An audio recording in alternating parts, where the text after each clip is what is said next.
You ever had that moment where you're texting someone, everything feels electric, the conversations are flowing, the chemistry's there.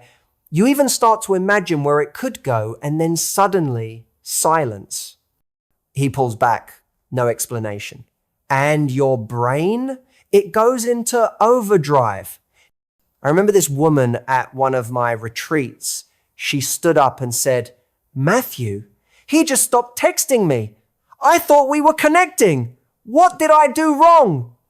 And I looked at her and asked, what if it wasn't about doing something wrong? What if it was a test you didn't even know you were in? See, here's what most people don't realize. Before a man lets himself fall, he has to feel safe. Not just safe with you, safe with how you respond. And so consciously or not pulls away to see what you're made of and the way you respond in those moments. That's what determines everything. Today, I'm going to tell you something no one tells you early enough. He can't love you until he tests you first. And if you understand what those tests look like and how to handle them without losing your power, you'll stop chasing, stop doubting, and start attracting real connection that lasts. Let's talk about it. When most women hear the word test in dating, it sounds manipulative like a game. But the truth is, for men, it's rarely about playing games. It's about protection, emotional safety.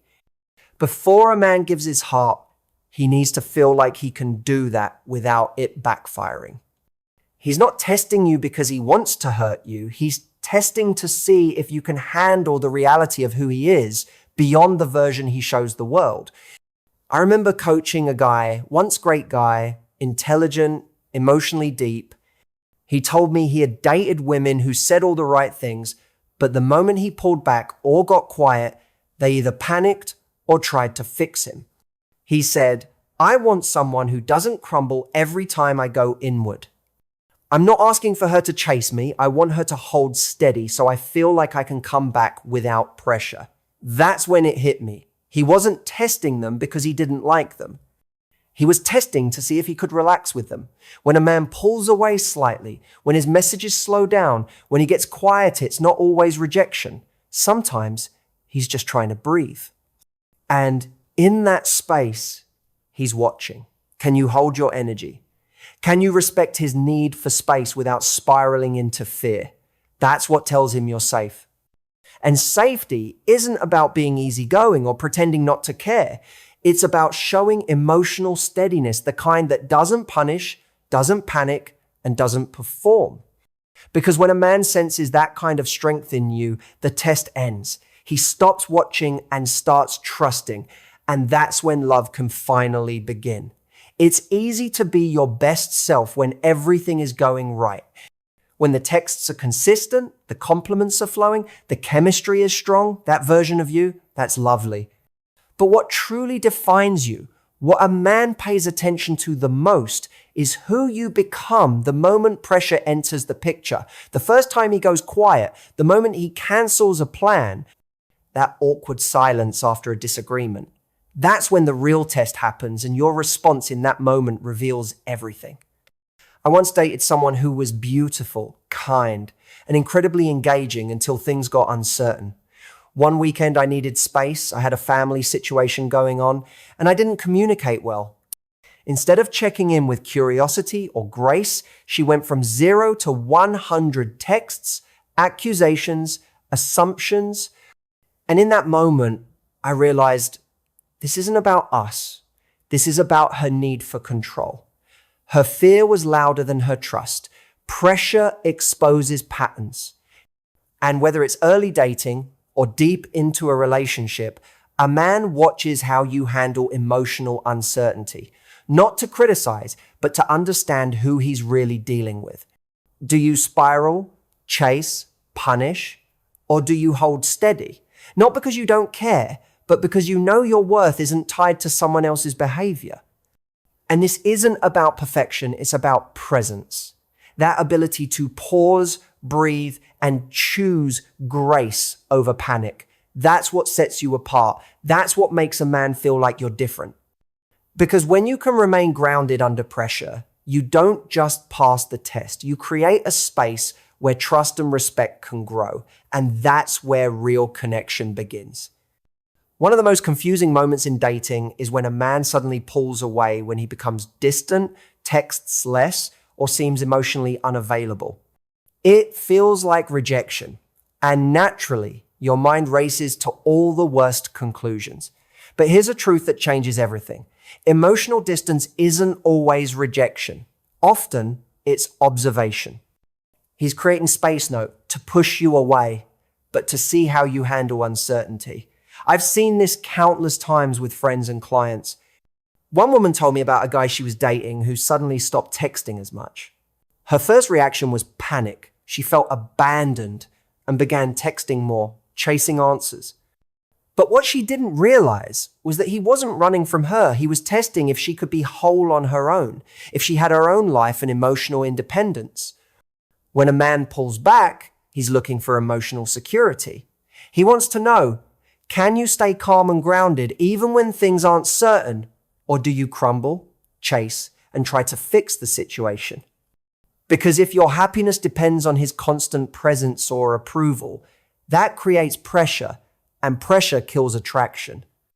I remember a time early in my career when I was dating and would occasionally pull away myself. I wasn't trying to be cruel, I just needed to feel safe and respected in the dynamic. When the women I was interested in responded with grace and confidence, it made me want to come back. But when they panicked or overreacted, it pushed me further away. Understanding that emotional distance is observation, not rejection, changes the way you respond. Instead of chasing or spiraling, you learn to hold your power and let him reveal his intentions. And that's where real respect and attraction begin. One of the most frustrating patterns in dating is the hot and cold behavior. The guy who's all in one day, then distant the next. It feels like a message, right? Like he's sending mixed signals about how he really feels. But here's a crucial insight. Hot and cold is less about you and more about him. It's a mirror, not a message. It reflects his inner emotional struggle, not your value or worth. I've seen this firsthand with friends and in my own life.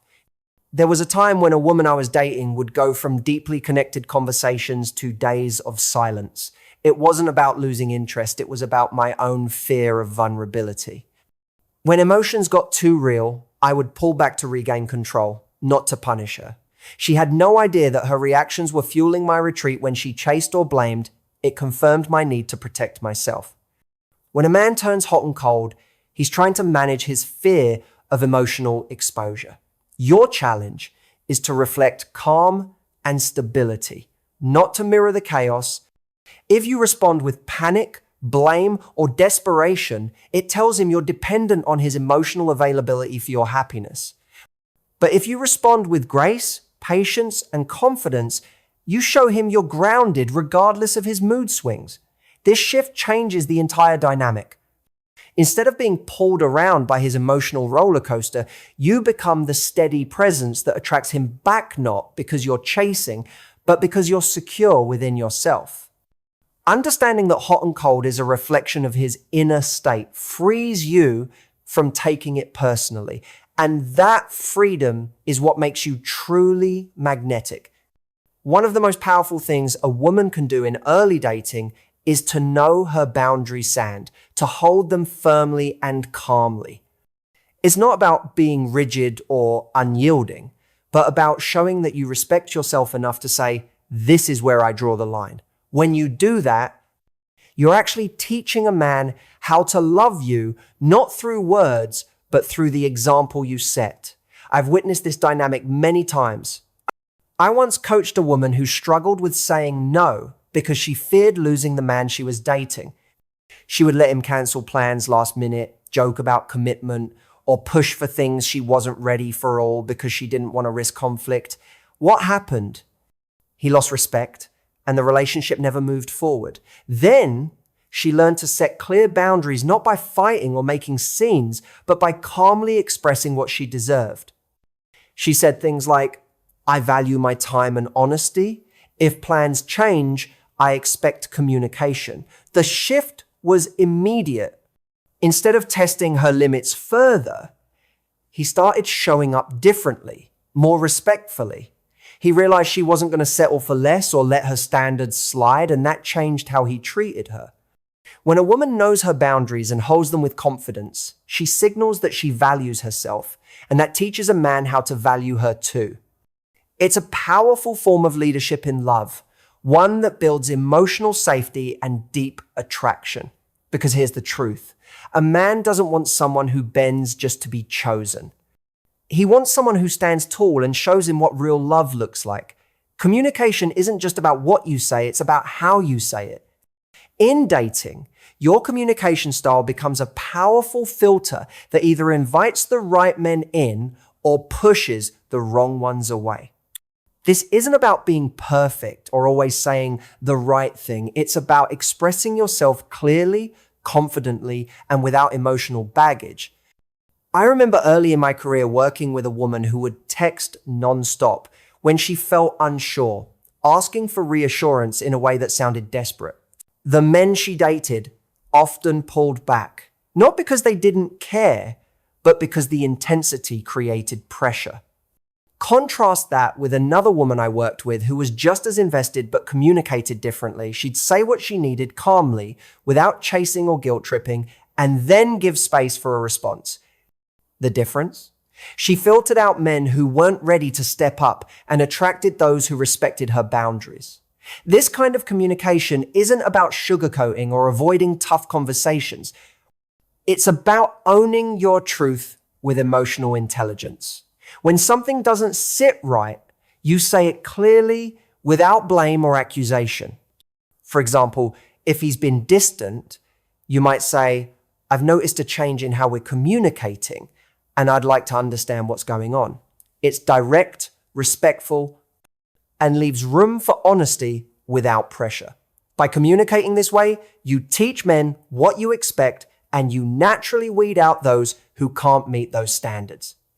The wrong men struggle with this clarity. They want you to guess their intentions or accept inconsistency. The right men appreciate it because it builds trust and shows emotional maturity. Your communication style is your first line of defense and your greatest tool in building lasting connection. Use it wisely. It's a common misconception that a man is looking for perfection in a woman, flawless looks, flawless behavior, or flawless responses. But the truth is far simpler and far more profound. The right man doesn't need you to be perfect. What he truly needs is your presence, your authentic self, showing up fully and honestly, even when things aren't perfect. I've seen this in my own life and in countless relationships I've witnessed. There was a time early on when I was dating someone who was anxious about getting everything right. She'd rehearse conversations, try to control outcomes, and hide parts of herself she thought might be too much. But what I noticed was that whenever she dropped the activism for a moment, when she was real about her fears or imperfections, that was when I felt closest to her. Because real connection happens in those raw, unguarded moments, not in polished performances. Presence means being available emotionally, even when it's uncomfortable. It's the difference between responding from a place of calm and clarity versus reacting from fear or insecurity. When you bring presence, you show him you're secure in yourself, not chasing approval or trying to fix the situation. Men sense that. They don't want a woman who is a puzzle to solve or a perfect trophy to win. They want a partner who is grounded, self-aware, and willing to be vulnerable. That presence invites him to lower his defenses, to trust, and to open his heart. So stop striving for perfection. Instead, show up with presence, that steady, confident energy that says, "I'm enough, just as I am." Because that's what love is built on. One of the biggest mistakes I see women make early in dating is falling into the trap of constantly proving themselves, proving their worth, their love, their commitment. It's exhausting and ultimately unproductive. When you're always trying to prove something, you give away your power because you're basing your value on someone else's approval. Instead, what changes everything is shifting from proving to observing. I remember coaching a woman who was desperate for a man's attention. She texted, followed up, explained herself, always trying to convince him she was the right choice. But the more she tried, the more distant he became. It wasn't about her efforts, it was about his readiness. So I told her, stop proving, start observing, watch how he shows up. How consistent is he? Does he respect your boundaries? Does he invest time without being asked? Those actions reveal his true intentions far more than your chasing ever will. The power in observing is that it puts the ball back in your court. Instead of reacting emotionally, you step back and assess. You get clarity about whether he's worthy of your energy. If he's inconsistent or unavailable, that's valuable information. It's not rejection, it's insight. And with that insight, you can decide whether to invest more or walk away. This approach isn't about being cold or indifferent. It's about protecting your heart by paying attention to what's real, not what you hope for. When you stop trying to prove your worth and start observing his actions, you reclaim your power and attract the kind of man who values you without you having to convince him. Remember, love isn't a performance. It's a mutual choice, and the choice starts with you. One of the most freeing shifts you can make in dating is learning to detach from the outcome, whether he texts back, asks you out again, or decides to stay in your life and instead reconnect with your own worth. When your happiness depends on his choices, you put your power in someone else's hands. But when you center yourself in your value, you become unshakable, no matter what he does. I remember early in my life, I was obsessed with getting validation from others. Whether it was in dating or in friendships, I tied my self-worth to how people responded to me. That constant need to control outcomes left me exhausted and often disappointed. It wasn't until I learned to focus on being grounded in who I was, independent of external validation, that I started attracting relationships that felt real and lasting. Detaching doesn't mean you don't care. It means you care for yourself first. When a man pulls away or shows inconsistency, instead of spiraling or begging for answers, you pause and remind yourself your value isn't up for debate. You're not a prize to be won or lost based on his mood or decisions. You're whole on your own. This shift changes everything. You stop chasing. You stop trying to fix what isn't aligned. You start showing up as someone who chooses herself regardless of what he does. And men notice that kind of confidence because it's rare and magnetic. When you reconnect with your worth and detach from needing a specific outcome, you open the door for a relationship based on genuine respect and mutual desire, not desperation or fear. True power lies in your ability to love yourself first and trust that what's meant for you will come in its own time.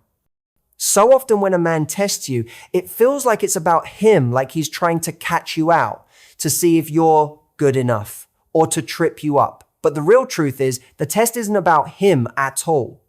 It's about you. It's about how you show up when things get uncomfortable, uncertain, or challenging. It's a mirror reflecting your own relationship with yourself, your boundaries, and your emotional strength. I've seen this play out in my own life and in coaching others. There was a time when I was dating someone who kept pushing boundaries not to be cruel, but because he was figuring out what I would allow, what I wouldn't, and how much I valued myself. Every time I felt like retreating or over-explaining, I reminded myself, this isn't his test, it's mine. It's about whether I was willing to stay grounded, hold my standards, and communicate clearly without fear. When a man pulls away, cancels plans, or gets quiet, it's an opportunity for you to ask yourself, how do I respond? Do I chase, panic, or try to fix the situation? Or do I stay steady, honor my worth, and trust myself enough to wait for clarity? This self-awareness is the foundation of emotional leadership in relationships. The test reveals who you are beneath the surface, not because he wants to catch you failing, but because love demands resilience and authenticity. The more you can see these moments as your own test to rise, not his judgment, the more you become a woman who attracts the right kind of love. It's not about proving yourself to him, it's about proving yourself to you. At the end of the day, the real test is whether you choose to show up as your fullest, most powerful self. As we wrap this up, remember, Love isn't about perfection or playing games. It's about showing up authentically, holding your boundaries, and staying grounded when things get uncertain. The tests you face aren't obstacles, they're opportunities to discover your own strength and worth. When you respond with calm, confidence, and emotional presence, you don't just attract love, you attract the right love. So choose yourself first. Stand tall in your truth, because the woman who knows her value doesn't chase it, commands respect, and invites genuine connection. That's where lasting love begins.